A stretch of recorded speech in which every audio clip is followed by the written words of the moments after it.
essentially what we're talking about is a pretty simple dynamic that gets purposefully clouded by those who are making threats. Okay. And there's a reason why the word cowardice or coward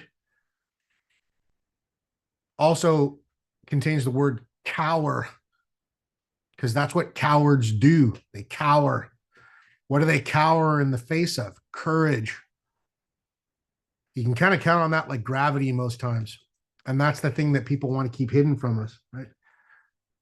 That courage is that powerful.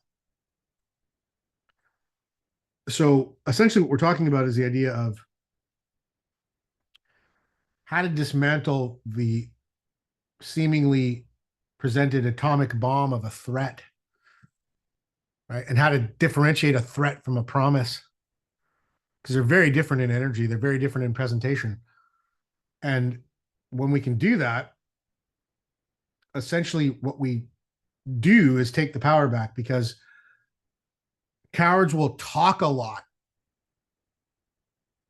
and express a lot the consequences of their potential threats. Warriors just act, they just do stuff. And one of the things that you can do to put it into a hopefully simplistic metaphor is, someone can be talking to you about how they're going to, that your actions, if you don't comply, are going to quote unquote blow things up or burn things down.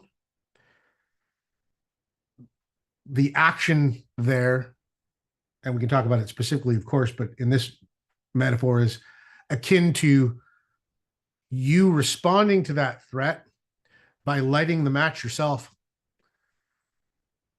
just stepping into the middle of the space and grabbing the grenade and pulling the pin yourself as an action of your commitment to your standards. That's courage. Cowards cower in the face of actions like that. Okay. And what they want to do is they want to pull you into all this subterfuge, right? They want to pull you into all these weeds and complexity, because when you are missing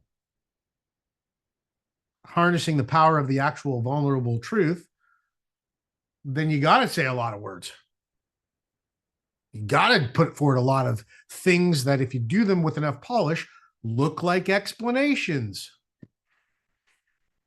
Okay? And the tendency is to push you and to make you react into having to respond to all that subterfuge and the volume of words and the volumes of what seemingly appear like explanations.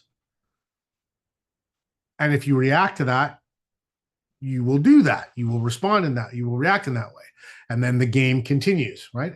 And through an act of attrition and overwhelm, that person just wants to bewilder you to the point of compliance, right? By keeping you consistently disconnected from your own self-worth.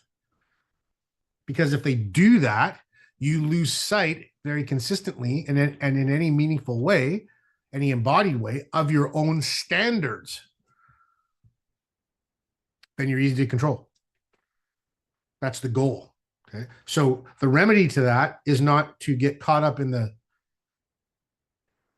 complexity and the appearance of the sophistication.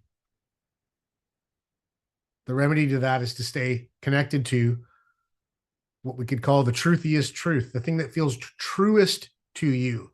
Because if it can survive that onslaught, you'll also recognize that the only thing that can survive that onslaught is the thing that's most presently true and resonant to you in a way that you can feel without anybody having to explain.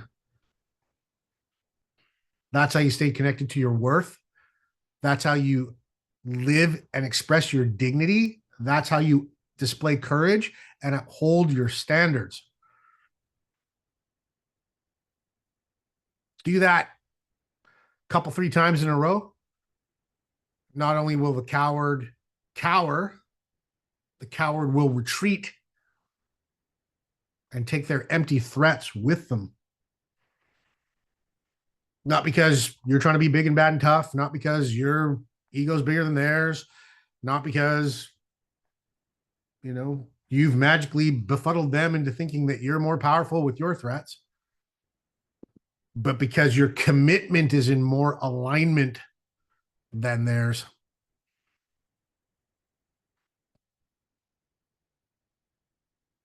that's how we display courage and express dignity with the most power. Because you're not talking about what you're going to do to make them behave the way you want them to. You're talking about how you are going to conduct yourself no matter what and in the face of anything that is threatening you. So just breathe that in for a minute. I'll stop there. Over to you for weather, just to check in.